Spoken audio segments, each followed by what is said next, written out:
Welcome to another in our series of Kehillat Israel podcasts. This is a recording of Rabbi Amy Bernstein's weekly Friday morning Torah study.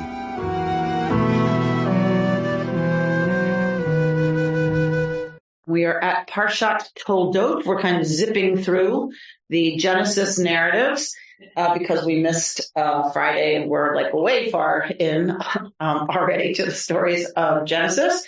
Fully a quarter of the book is the Joseph novella.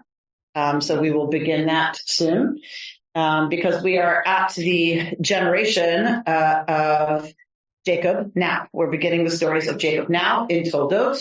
So we are at the stories of Toldot. We are at the stories of the generation of Yaakov and Esav. Genesis is filled with stories of brothers. But all of these stories of brothers, when we bless on Friday night, may God make you like, what do we say for boys? Yasim ha'Adonai ke Ephraim v'Menashe. To boys, we say, may God make you like Ephraim v'Menashe. The rabbis say, why was that chosen as the pair? Because we have, for girls, may God make you like Yasimech Adonai ke Sarah, Rivka, Rachel, and Leah. The four matriarchs. Why doesn't it say to the boys, may God make you like Abraham, Yitzchak, and Yaakov? And so one of the explanations is because Ephraim and Menashe are brothers, and it's the first set of brothers in the book of Genesis that get along. Everyone till Ephraim and Menashe, and Ephraim and Menashe are Joseph's, right? So that from Cain and Hevel, from Cain and Abel, right? What happened there was not right between those brothers, fratricide, right? Never something you want in your family. So we go from fratricide, all the way through the Genesis narratives to Ephraim and Menashe, the first two to actually have a relationship and get along. You're thinking that maybe it's because they're only half Jewish?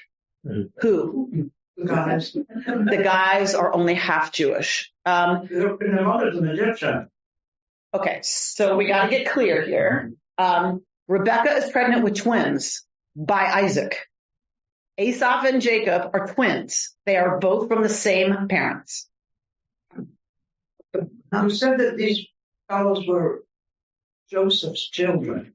Yes. So we also have Isaac and Ishmael. Ishmael is the child of Hagar, who's an Egyptian. So we have already a story of brothers who don't get along. It was a good hypothesis. You got to test hypotheses. So let's test it. Could it be that they were half Egyptian and half Hebrew? Since Ishmael and Yitzchak, Ishmael's also half Egyptian from Hagar. It was a good try though. Okay. So, and remember, Jewish is an acronym. Is an anachronism. There are no Jews in Genesis. There's no Jews. There's only Israelites.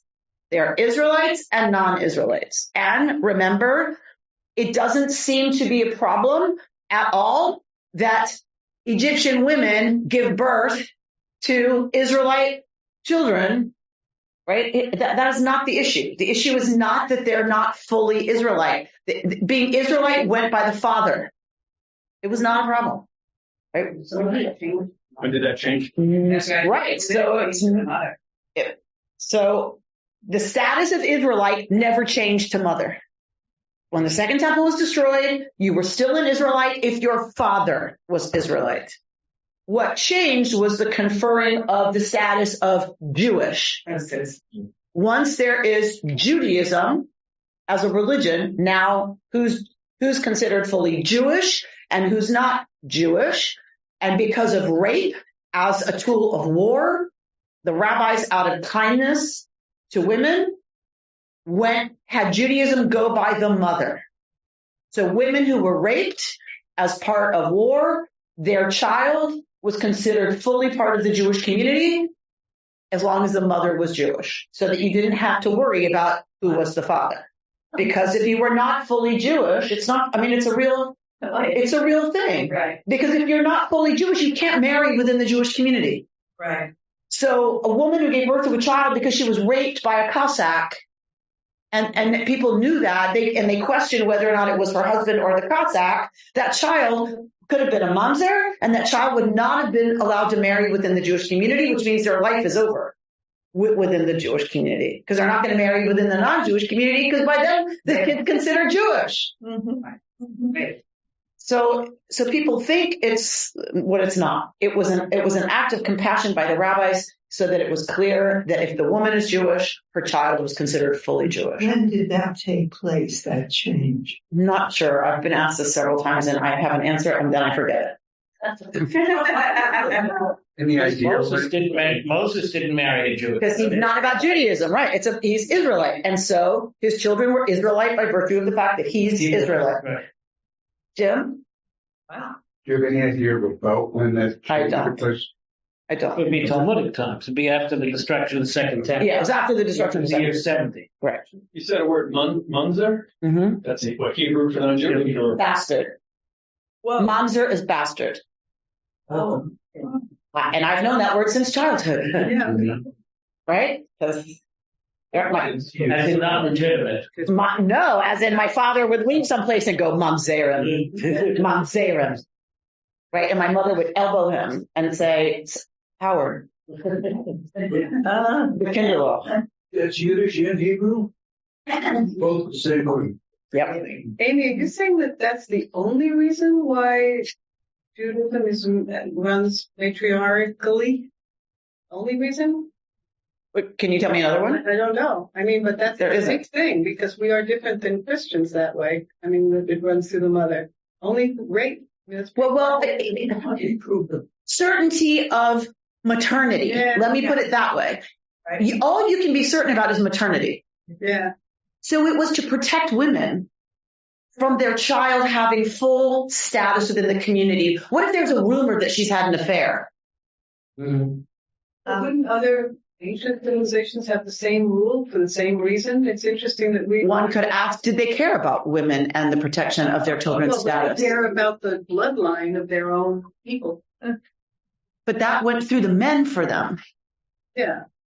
So So they had to be sure of paternity, not maternity. Matriarchal culture. I mean, maternity is obvious. It can't be questioned. Unless you're talking about adoption, which we see a lot in the Genesis narratives, right? Sarah adopts and then rejects Ishmael, right? Yaakov the kids of the concubines, of the handmaidens, are adopted, right? As heirs, as legitimate sons, right? So adoption is a big part of the picture. So that can be done and undone. But birthing a child, the maternity is not questionable. So that is why we have anthropologically so many things about locking women up and putting chastity belts on them and cover your hair and everything else. Is because men are nervous about paternity. So you better control her sexuality and access to her. Anthropologically, we know this, right? That it's all about men want to make sure it's their offspring, their bloodline. If you're a matrilineal culture, you don't really care necessarily who the father is. In matrilineal and matrilocal cultures, you often took a new husband every time you were ready to get pregnant again. You nursed until the baby was 3 or 4 and got permanent teeth. And then so that was birth control. And then when you were ready to have another child, you picked another guy. Because it didn't really matter. It went through the mother and the mother's line. Once you have patriarchy, now you better do something about your women to control access, to be sure that it's your offspring as a male, because you can never be sure. yeah. Where is the aspect of when Ishmael is adopted? I've never seen anything in my reading. It says he was their son. Is there any comment on adoption? No, it's outside the Torah literature. Which is inferred. Yes. That because she had no heir, Ishmael would have been Abraham's heir, because Abraham recognizes Ishmael as his son, as a legitimate son. And in the ancient world, that would have meant the first wife would have to approve that. All right. And we did a whole bunch of stuff on Sarai, if you'll recall, from Tuval's work, Sabina Tuval, her work on Sarai as a priestess, that originally in Mesopotamia, probably the Sarai narratives come from Sarai having been a priestess. Are we good? All of that was intro. Wow. I know, right?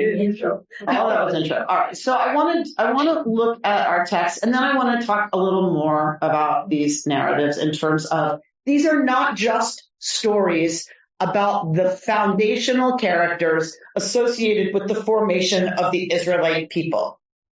Most likely, these were always stories about the peoples that descend from characters who are imagined as ancestors. Does that make sense?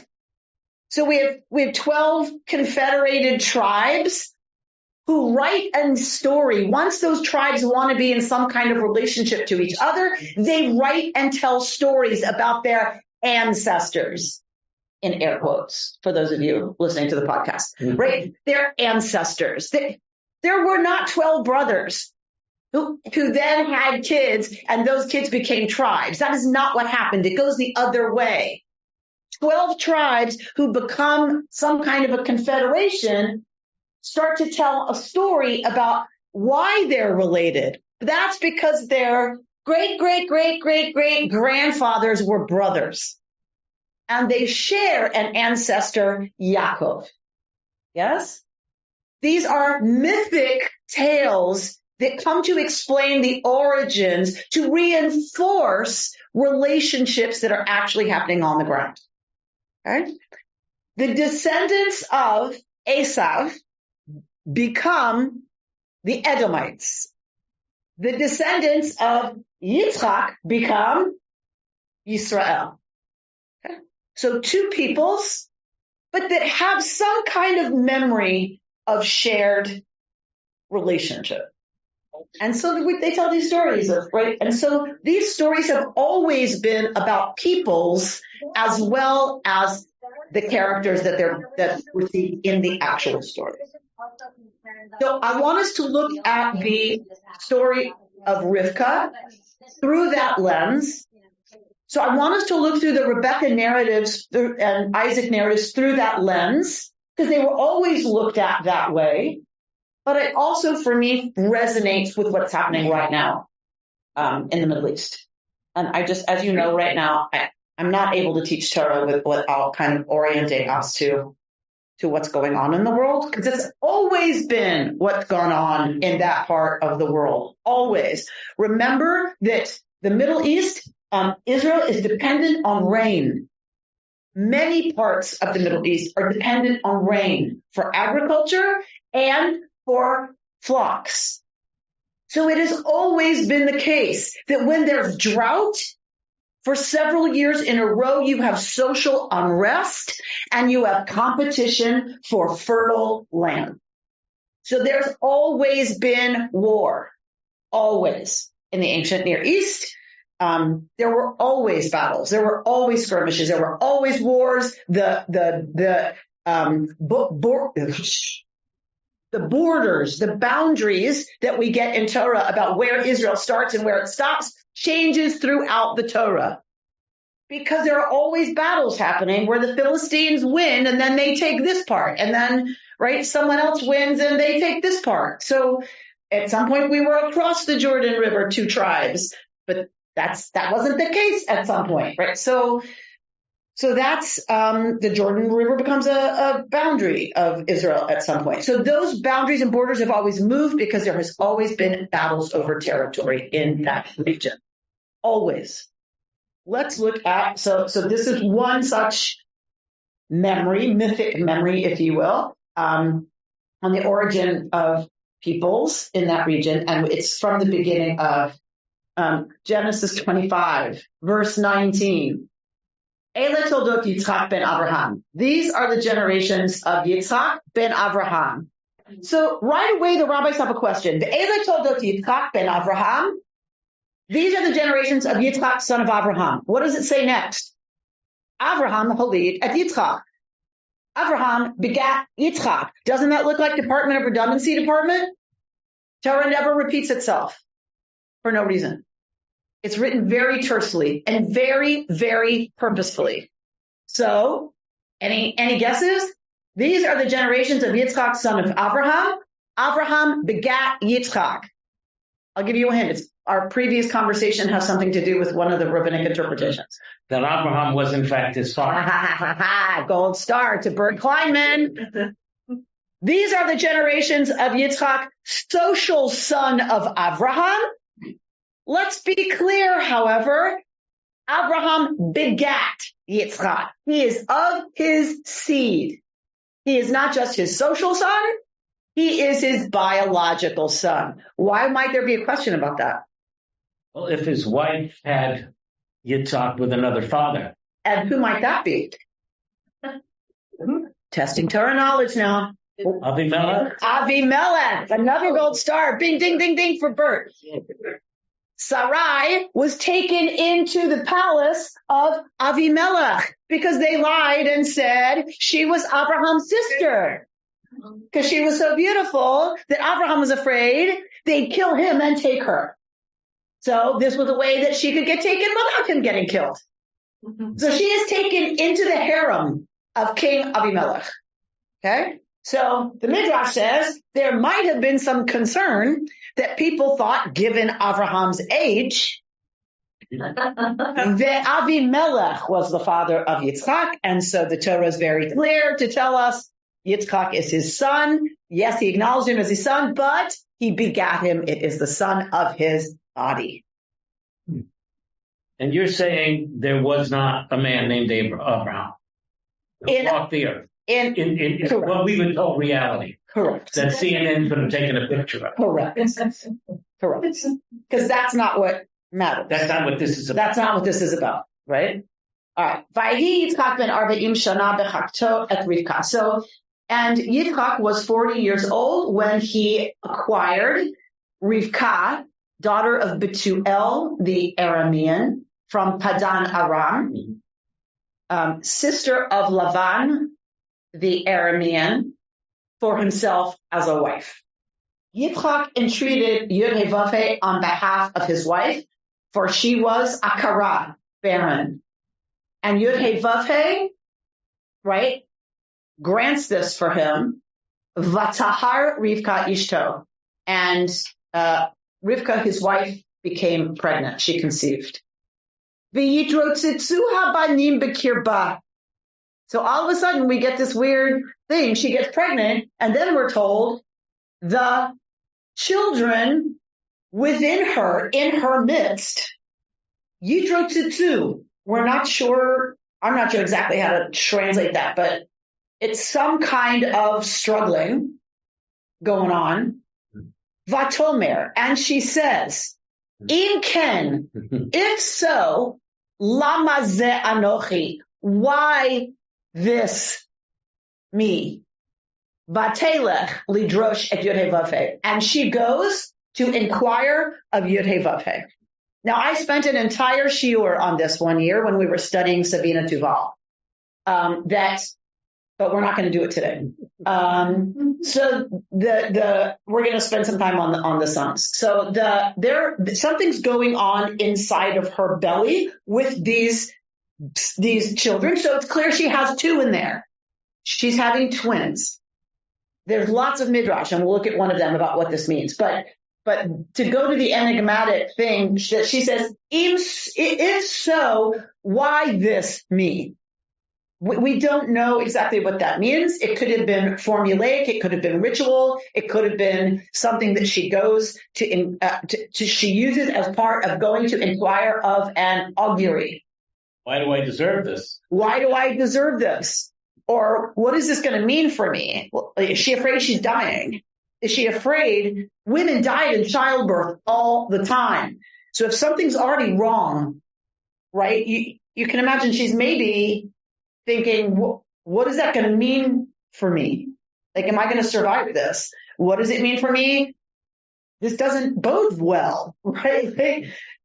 Possibly she's in agony, right? If you figure, let's say she's heavily pregnant with twins and they are moving around, right? And they're a lot. I can imagine. I know with one, I felt like a barca lounger, right? When she would stretch out, I was like,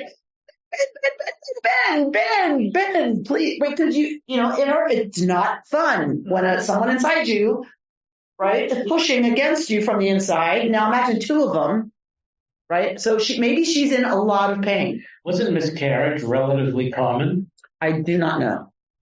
All right. So whatever reason, there's this weird thing she says.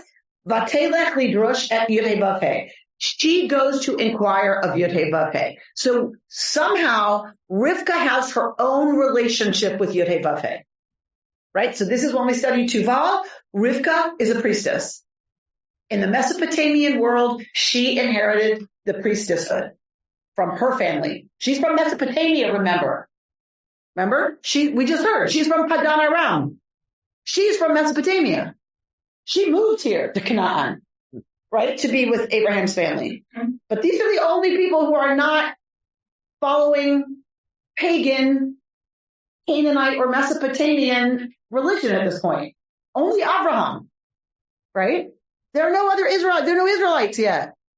So she would have been steeped in Mesopotamian religion, and she's going to inquire of Yud-Heh-Vav-Heh. Maybe she changes the name of her God to Yud-Heh-Vav-Heh because that's what God is called here. Doesn't matter. But she has her own ability to do that. Does the going imply physically going somewhere? It's interesting. Some people want to say yes, she goes to a cultic site and she does whatever she knows how to do to inquire of Yud-Heh-Vav-Heh. It doesn't say she goes to a priest because there are no priests. There's no Mishkan, right? Laban is related to Abraham, that family, right? Who? Yes. Okay. All right. So Yud-Heh-Vav-Heh, Vayomer Yud-Heh-Vav-Heh La, God says to her. So God speaks. So whatever she does, it works. She has the right phone number, right? Because she gets a direct response from Yud-Heh-Vav-Heh. So Vayomer Yud-Heh-Vav-Heh La, God, Yud-Heh-Vav-Heh says to her, Shnei goyim bevitnech. We have a kriktiv here. Look in your book and you will see that you have a kriktiv. You have one thing written, but when we read Torah, we read something different than what's written. What you have written is probably Gimel Yud Yud Mem. Yes. Right? So do you see there's a word in gray in Hebrew, top right corner of page 136 in the Green Book? There's a gray word and then a black word. The gray word. Right. So when you have gray and black, that means one thing is written in the Torah scroll, but when we read it, we don't read what's written in the Torah scroll because it's probably a scribal error. It doesn't make sense. Gimel Yud Yud Mem doesn't mean anything. Probably someone made a Yud, someone made a Vav too short. And the scribe copying that scroll thought it was a Yud, but it should have been a Vav. Because a Yud is just a short Vav. Right? Extend a Yud and you get a Vav. Isn't that right, Chanaleh? Extend a Yud and you get a Vav. So probably it's a scribal error that should have read Goyim. What is Goy? What is Goy in early Genesis? Early biblical material. What is Goy? Nation. Nation. It comes later to mean a nation, not Israel. By definition, that means stranger, foreigner, right? So Goy means nation. So Shnei Goyim bevitnech. There are two nations in your belly. Wow. Ushnei le'umim. And there will be two peoples. Meme'ayich. That from you, Yifradu will come out. Will spread out. Right? And so one tribe will be mightier than the other tribe. The elder, Ya'avod Sa'ir, will serve the older. The younger. The older will serve the younger. What is absolutely the law of primogeniture in the ancient Near East? Absolute law. Elder wins. Elder wins always. Yeah. Double portion, more power in the family. Absolutely, the right of primogeniture is absolute in the ancient Near East. Every one of our stories flips it. Every one of them says the younger, right? Every one of them. Joseph is among the youngest. He becomes vizier of Egypt and saves his family from starvation. And they worship him. I mean, they have to bow to him. And right, okay, here as well. Esav is older by a twin timing, like a few minutes. Actually, not even, because Yaakov's hanging onto his heel. But he comes out first. His head comes out first. And so he has the right of primogeniture, but all of the Genesis narratives flip that. So there's a whole theory about that too. We're not going there either. Okay. So, the older shall serve the younger. So this is the message that Rivka gets about the twins in her belly. Two peoples are going to come from you. One's going to be mightier than the other, and the older is going to serve the younger. Who does she know this from? Yud Hey Vav Hey. So the rabbis want to say this is definitive of everything else that happens, and this is the defense of Rivka for everything else that follows. She's been told by Yud Hey Vav Hey that this is what's supposed to happen. Okay, so this is her defense. So you can't forget this when you read, say the rabbis, the rest of the story. Okay. The first came out Admoni. What is Adom? Red. Admoni. See that? Chanaleh? Admoni. A ready one. Ready, R-E-D. D-Y. I don't think that's a word. So, ruddy, we might say, right? So he comes out Admoni, ruddy. And he is hairy all over. So they called his name Esav, the rough, like his skin is hairy. V'achareichen yatsa achiv. And after that came out his brother. V'yado ochezet ba'ekev Esav. And his hand was grabbing onto ba'ekev. Look past the bet. I mean, the bet is about onto. Onto what? Ayin kuf vet. Akev. The heel. The ankle of Esav. So the second child comes out with its hand holding onto Esav's akev. So what do they call him? Yaakov. Right? You miss in English that this is how the elephant got its tail. This is how Yaakov got his name. Why is he called Yaakov? Because he was holding onto the akev of his brother. He's the usurper. Some say. He's already coming for Esav's place. Say so. Right? Vayitzchak ben shishim shana beledet otam. And Yitzchak was 60 years old when they were born. And they grow up. Okay. Do we care about the childhood of the two boys? No. Right? Doesn't matter. Do we hear that they used to play, that they did what they did, arts and crafts, where they went to school? Did they play basketball? Like, we don't hear anything. Nobody cares. Torah doesn't care. We're getting cut to the chase. Torah cuts right to the chase. They grow up. And what is the important? Esav Yodea Tza'id. Ish Sadeh. So he knows how to hunt. He's a guy of the field, meaning of the woods, of the outdoors. V'Yaakov, here's the disjunctive vav, but Yaakov, Ishtam, was a simple guy. And this is a compliment in Torah in general. You are straightforward. You are simple.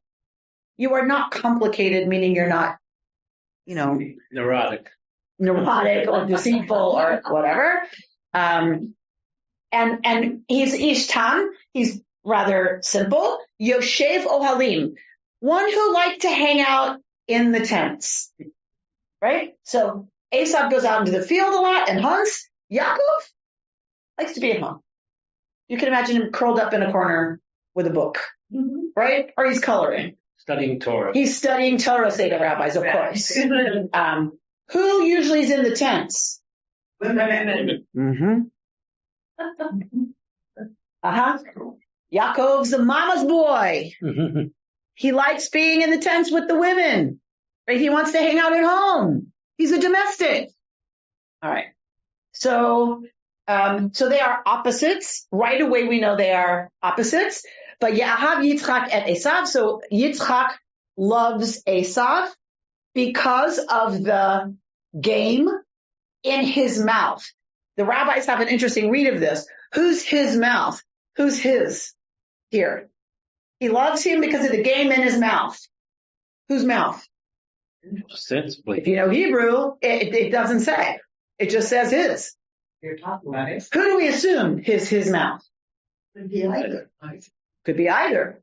But we assume it's Isaac. Yeah. Someone just said, because Isaac wants to eat the meat that he brings. That's why he loves him. Because he likes steak. Right? The rabbis say it's Esav's mouth in one interpretation. Well, then what does it mean? If it's Esav's mouth, why does he love him for it being in his mouth? But so what does it mean? He has a relationship with his older brother that he needs to preserve. So, but we're talking about Yitzchak loving his son for the game in his mouth. Oh, Because he's manly. So the rabbis suggest, Bert's the star of the day, the rabbis suggest it's Esav who has game dripping from his mouth. He brings it in, dripping in his mouth, and Yitzchak loves the sight of that. His manly son. Why might that be something Yitzchak loves? And why might he be really drawn to that? He doesn't have that. Dana's suggesting he doesn't have that. Why might Yitzchak be someone who doesn't have that? Because PTSD. He has PTSD. And then quietly. From almost being the sacrifice. From almost being game. He was going to be offered on the altar by his father like a ram, like a sheep, like a goat. He was game in the eyes of his father. So he loves the son who can, hunt and bring down an animal and bring it dripping to his bedside and drop it on the floor at his feet. But it's a very insightful interpretation by the rabbis, right? Of why he might be drawn not just to the love of steak, but to his son who is macho, right? Okay. But Rivka ohevet et Yaakov. But Rivka loved Yaakov, which makes some sense. If Yaakov's hanging around the tent, what does she know from Esav? Other than, Mom, here's a deer you have to prepare. Right? Like that's what she gets from him. Yaakov, she knows he's hanging around. The rabbis also point out Yitzchak's love for Esav is transactional. He loves him because he brings him nice meat. Right? Rivka just loves Yaakov for Yaakov. Okay? All right. So I want to show you a Rashi on verse 22 because it's going to inform a lot of where we're going to go. Let's look at Rashi on verse 22. What does Rashi have to say on V'yitrotzu, since it's not a word we really understand a lot about? You must admit that this verse calls for a midrashic interpretation, says Rashi, since it leaves unexplained what this struggling was about. And it states that she exclaimed, if it be so, wherefore did I desire this? Which is how he unpacks that weird thing she said. Right? Meaning she asked whether this was the more normal course of childbearing, feeling that something extraordinary was happening. Our rabbis explained that the word vayitotzetzu has the meaning of running from the word ratz, run, larutz, to run. So he looks at vayitotzetzu. What does that mean? It comes from ratz. It comes from to run. How does that help us understand anything? Whenever she passed by the doors of Torah, Whenever she passed by the doors of a yeshiva, you have to love the rabbis. Don't you have to love this midrash? Whenever Rivka passed the doors of a yeshiva, what happened? Yaakov started running to get out of her because he wanted to go learn Torah. Whenever she went by a pagan temple, Esav started running to try to get out because he was anxious to go idol worship. Right? Another explanation is they struggled with one another and quarreled as to how they should divide the two worlds of their and as their inheritance. All right. So what does Rashi already tell us about this word Vayikrotetsu? So even if you don't know the meaning of Vayikrotetsu, let's say we don't know that word at all and we don't know the word run, we don't know anything, and we just get the rest of the sentence translated. You can imagine Yikrotetsu is not something great. You know what I mean? Like, otherwise, why to me this? And she goes to ask an omen of God. It can't mean Yikrotetsu is something great happening in her. Right? So we don't have to know a lot to know something's going on in there. That's like, so from the beginning, the interpretations of that by the rabbis and all the way through the tradition is that they struggled and continued to do so when they became two nations and when they became two brothers, that the struggling begins in utero. Now, the younger is going to serve the older. If the younger is going to serve the older and have that be in any way justifiable, you have to find reasons why. Why is Esau cut out? Is God a random God like the God of the pagans? God forbid. Chas v'shalom. It can't be. So all the way back to the Talmud, they have to figure out why Esau's wrong to be the patriarch and why Yaakov is suited to it. Does that make sense? Mm-hmm. It has to be here. It's all over the midrashic interpretation. Otherwise, Yud-Heh-Vav-Heh is pretty random. The rights of primogeniture say the younger serves the older. If you're going to overturn that Yud-Heh-Vav-Heh, the midrashic tradition scrambles to say why this happened.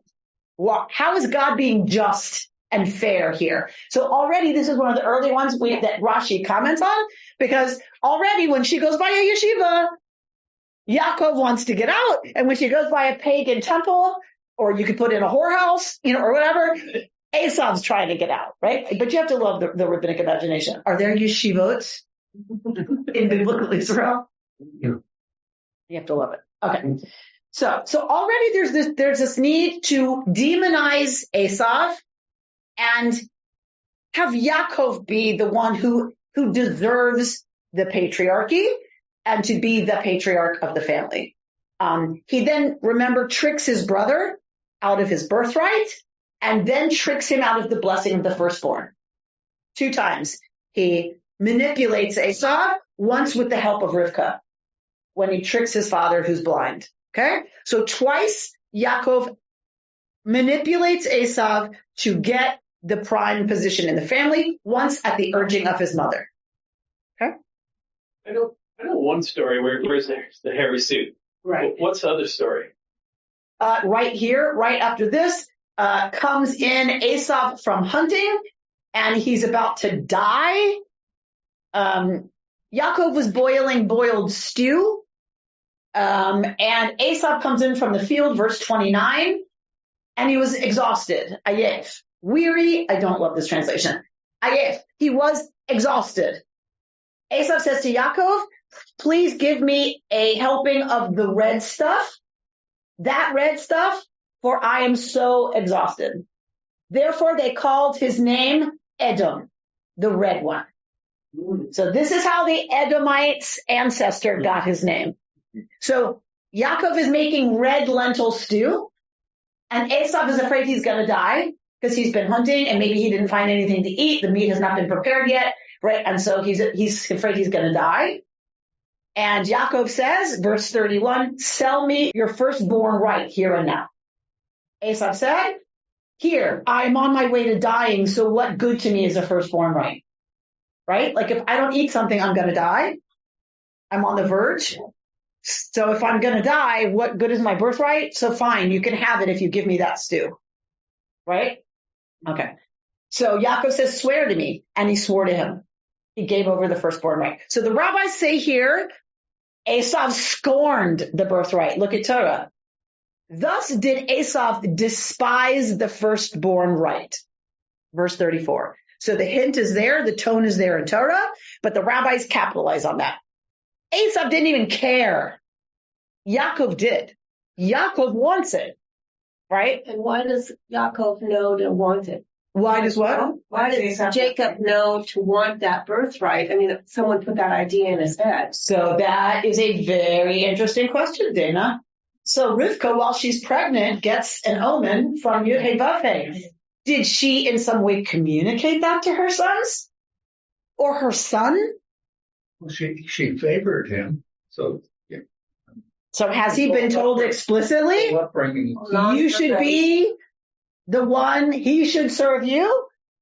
Okay, so this is all in the realm of Midrash.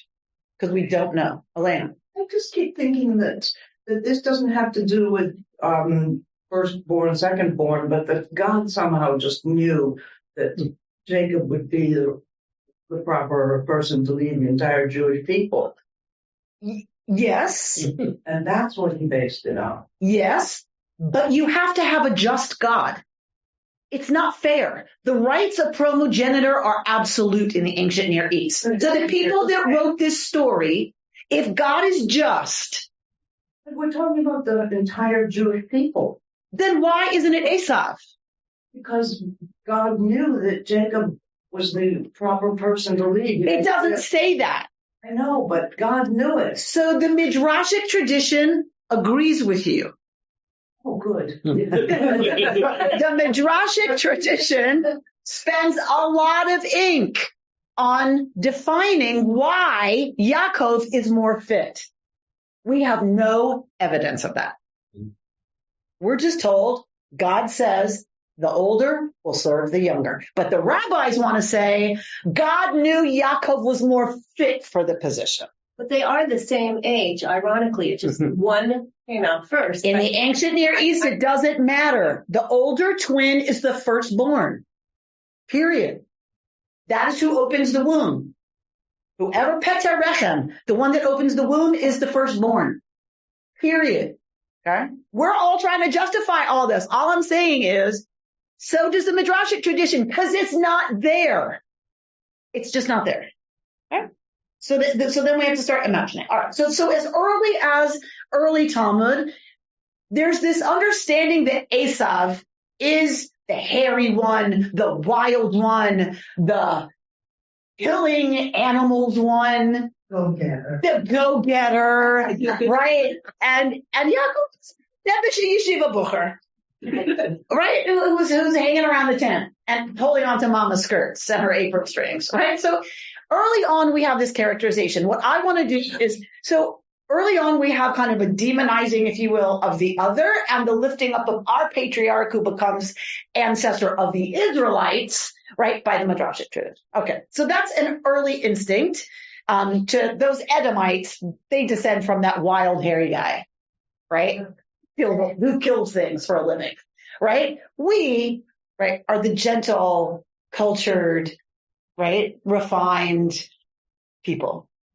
So that's an early instinct, and it goes all through the Midrashic tradition. What the Kabbalistic and Hasidic traditions, based on early sources like the Zohar, what they did, what the mystical tradition did with this, it says, don't think this is a truth about the Edomites and the Israelites only. This is Torah. This is God's revelation of truth to us. Therefore, it must mean more than that. Because Torah is true for all time, it has to mean more than that. So what does it mean? Rivka, don't think of Rivka as a person who lived once upon a time. Of course she did. She's our matriarch, but there's more. Rivka as matriarch, Rivka as the representative of all of us, the people Israel. All of us, each of us. She is pregnant, as are each of us, with Yetzer HaTov and Yetzer Hara. Within her, is battling, like within each of us, the good inclination and the evil inclination. That is what's always happening within each one of us all the time. This is not only history. This is truth. This is also metaphor. For them, it wasn't either or, right? Yes, there was a Rivka. Yes, she had twins. Yes, they became the Edomites. Yes, we became the Israelites. But there's more here. There's also spiritual truth here. And that is that within each one of us, there's the shadow side and the shining light side. So let's look at Rabbi Margolius.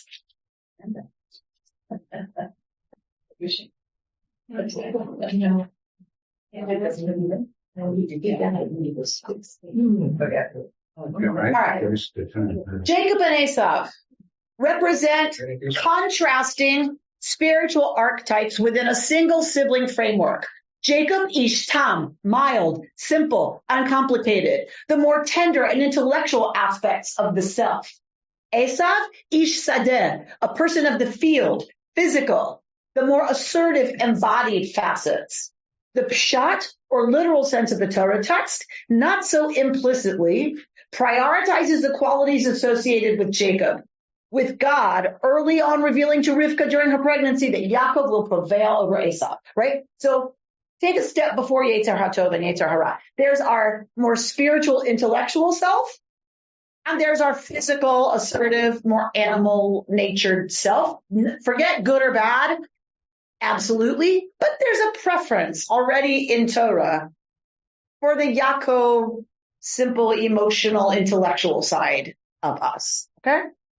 Because we're told the older Esau will serve the younger, and this is revealed by none other than Yod Heh God's self. Rivka consequently favors Yaakov, blah, blah, blah, blah, blah, blah, blah. Okay. We understand the Yetzer Hara as an essential self-protective instinct revealed in our thoughts, emotions, and bodies, and elicited by experiences triggering fear, in which case they may be self-protecting, or desire, in which case they may be self-aggrandizing. While it may at times confuse or enslave us, we do not evade or overpower our Yetzer Hara. On the contrary, the path to a life of greater wholeness runs directly through it. Okay? So Esau becomes associated in our tradition with the Yetzer Hara, right? Like I just said. So what is the Jewish approach to dealing with the Yetzer Hara? It is not what Christianity did. Christianity, right, says it's, whose fault is it? Yours. Yeah, but who is it tied to outside of ourselves? Satan. Satan. And Satan is always working in here. That is not what the Jewish tradition did. The Jewish tradition says we each have a Yetzer Hara and a Yetzer HaTov. That's just the way it is. And the way to get at the Yetzer HaTov, you have to go through the Yetzer Hara. All right? Right? Thank you, Elena, for that sigh, because then you're on to where this is going, right? This approach follows the rabbinic understanding that our Yetzer Hara is indispensable and even a source of goodness in the world. Because look at the last line of this part of the Midrash. Without the Yetzer Hara, no one would build a house, take a spouse, or beget children. What is that saying? Why is that? That without the Yetzer Hara, nobody would build a house, take a spouse, or beget children. You have to have courage. You have to have courage. That's often associated with Esau. You have to have strength. What else do you have to have? Ambition, or something that is sort of self-serving. Ambition about what I want for me. Yeah. That gets put on the category of the Yetzer Hara, because that's Self-serving. jealousy. That's selfishness. Right? Right. What about taking a spouse? Why do you take a spouse when you're 16 in the ancient Near East? To procreate. Sex. Wow. Sex. Right? Without lust, you would never take a spouse. Who would put up with another human being in their space if you didn't lust for them? Right? So, because we're just not meant to, yeah. So other than lust, why would you take someone into your space and you would never do this crazy thing of begetting children? Because who wants that headache? Right? So that's all associated with the Yetzer Hara, but the rabbinic tradition does not demonize those desires. Rather, it says we need the Yetzer Hara, but we have to channel it. We have to channel our desire. We have to channel our lust. We have to channel our ambition. We have to channel our greed, our desire to have, which I think personally is an incredibly healthy way to look at human nature. You don't otherize those instincts. You direct them, right? Okay. Esau never channeled it. Huh? I want to say Esau never channeled that energy. All of the Esabs in the world are people who don't channel it. They don't bring I'm serious about this. Barbarians, those are people just like us. What's the difference? Their Yetzer Hatov has not been cultivated to channel the Yetzer Hara in a positive direction. Placing limits on lust, placing limits on greed, right? Okay. They are not fundamentally different from us. Page 3, second paragraph. Taking all of these midrashim in this way of understanding stuff, now going to Hasidism, we cannot manifest a midah, like a spiritual characteristic, by seeking only its bright side, Yaakov, and avoiding or repressing our shadow, Esav. Instead, we practice meeting our inner Esav with what the Hasidic tradition calls hitlamdut, curiosity without judgment, and rachmanis, compassion. When we notice and experience our shadow as a narrowing in our thoughts, feelings, and sensations, we can apply a mindfulness approach known by the acronym RAIN. So when we notice the shadow side, let's say we notice we're getting really agitated and really pissed off. Mm-hmm. There is a mindfulness practice called RAIN. You recognize that, you accept it, you investigate. That seems to be some anger coming up, Amy. I wonder what's going on here. I wonder what's triggering you. What do you think is happening here? And the one the N I like is non-identification, meaning, okay, you can step back and see that you are angry. Lots of times we say, I'm angry. No, you're not. You're Amy who's experiencing anger. So you take a step back of non-identification rather than I'm so mad. Yeah. No. It's okay. There's some anger. Amy, seems something's pissing you off. Well, let's take a step back and investigate it. Right. So a non-identification. And the other one that my teacher taught us, El Shai taught us is you could also say need. What do I need right now? Right? So something's really making me angry. What do I need? Because often anger is a cover for what? Depression. No. Often anger is a cover for another emotion. Fear. We'd rather feel angry than afraid. Mm-hmm. That's certainly true for me. When I get angry, most likely I'm afraid. Right? Because I'd all the time rather be angry than scared. All the time. Because when I was scared as a kid, that could mean really, really bad things were coming. Okay. And nobody wants to go there. All right.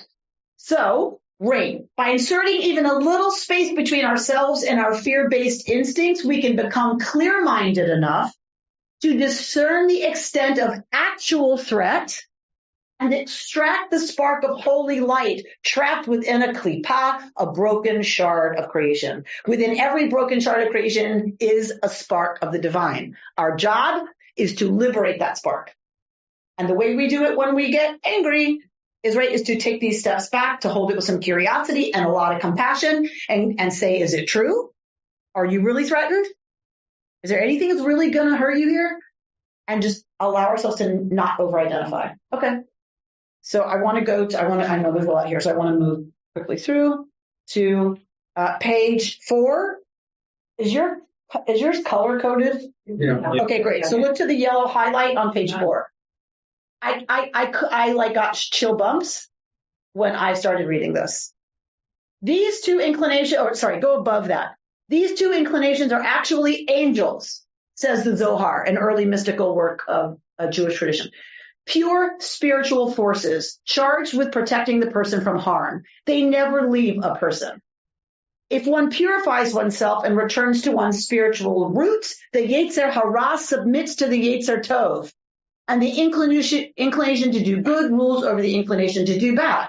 Both of them join together by mutual agreement to guard the person from doing bad wherever they go. This is why the verse from Psalms says, God will give command of God's angels to you to look after you wherever you go. Meaning God will give you control over the angels of the Yetzer HaTov and the Yetzer Hara.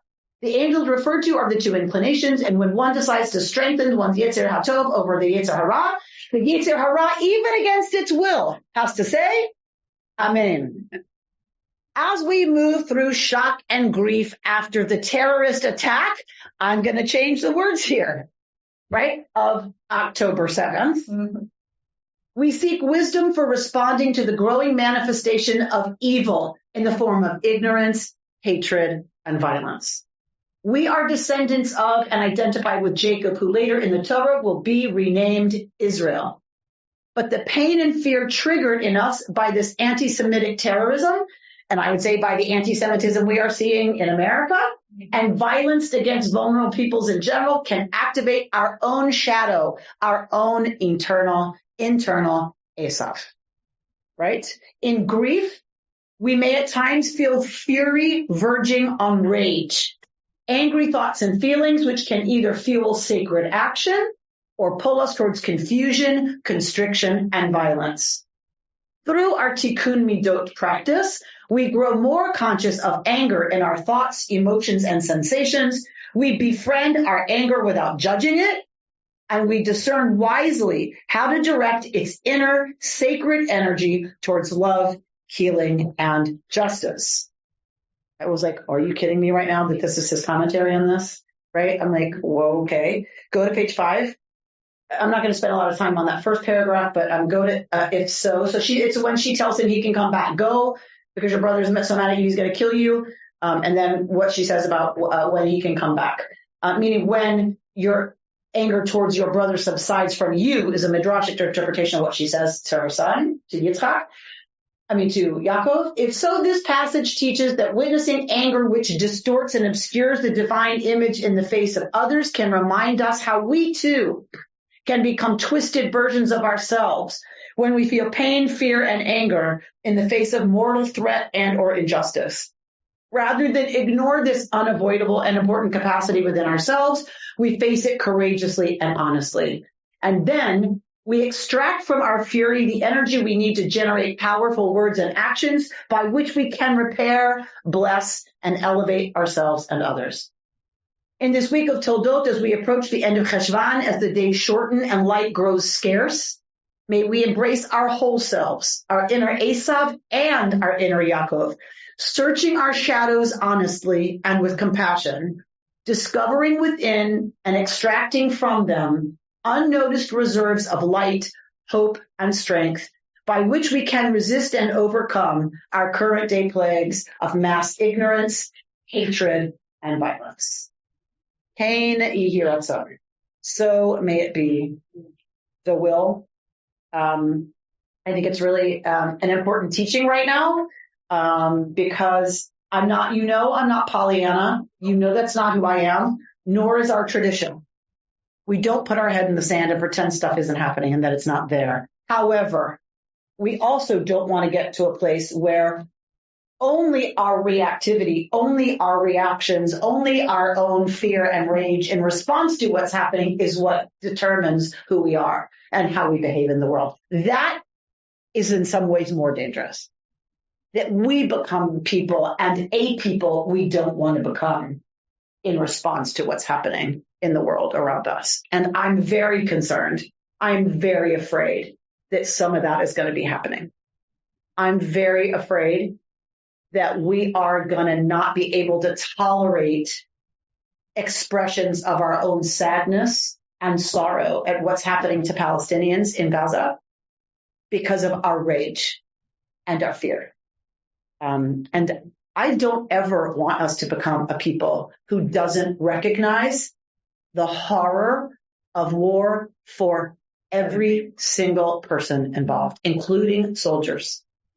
And it's a horror that all of it's horrible.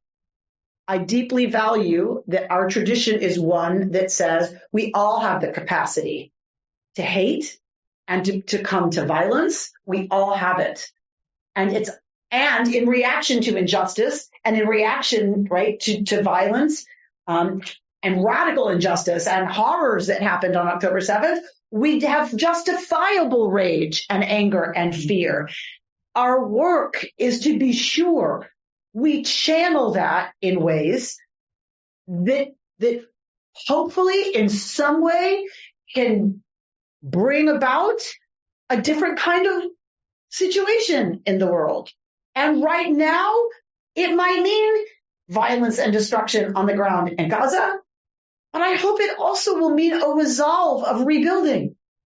So I'm very concerned that we're going to get to a place soon where you can't even say that out loud without being attacked. I'm already seeing it between Jews. And it's very upsetting to me that's where we're headed as a community. So I found this teaching to be incredibly beautiful. So I want to leave you with the end of Margolius. He gives us this end of the Amidah, at the end of the Amidah in a traditional prayer book, not in the Reconstructionist prayer book, except maybe in one of them, Bert would have to tell him. There's this beautiful, it's based on the Babylonian Talmud. Look at prayer practice. At the end of your sheet, there's something called prayer practice, page 6. Go to the bottom of page 6. Based on the Talmud, Mar, son of Ravina, concluded his recitation of the blessings of the Amidah. This is how late. The Siddur is not set. When these conversations are happening in the Talmud, the Siddur is not set. The prayer is not set. The tradition of one guy was to say this at the end of those collection of blessings. My God, guard my tongue from evil and my lips from speaking deceit. To those who curse me, let my soul be silent, and may my soul be like dust to all. Open my heart to your Torah, and may my soul pursue your mitzvot.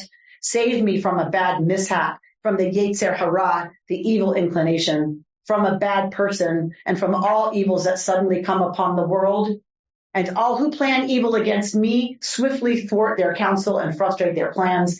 May the words of my mouth and the meditations of my heart find favor before you, Yud-Heh-Vav-Heh, my rock and my redeemer. Those words you know. Yihiyu l'ratzon imrei fi v'hegyon libi lefanecha. You know those words. You've heard them sung a million times in a million different melodies. But I want to give you one that I learned in rabbinical school. My colleague, Rabbi Juliet Spitzer, wrote her version in Hebrew and in English. But this is hers. Juliet Spitzer, Elohai Netzor. Elohai Netzor leshoni meira, usfatai medaber mirma. Elohai Netzor leshoni meira, usfatai medaber mirma. Volim kal alai nafshi tidom, v'nafshi ke'afar lach kol tihye. Tach libi b'toratecha, u'v'mitzvotecha tirdof nafshi. My God, guard my tongue from all evil, and my lips from spouting love. May I think before I begin to speak. May my words be gentle and wise. Help me ignore those who wish me ill. Help me be humble before all. Open my heart to your Torah, that I know how to answer your call. You've been listening to Rabbi Amy Bernstein's Friday Morning Torah Study from Kehillat Israel in Pacific Palisades, California. For more information, go to our website, www.ourki.org.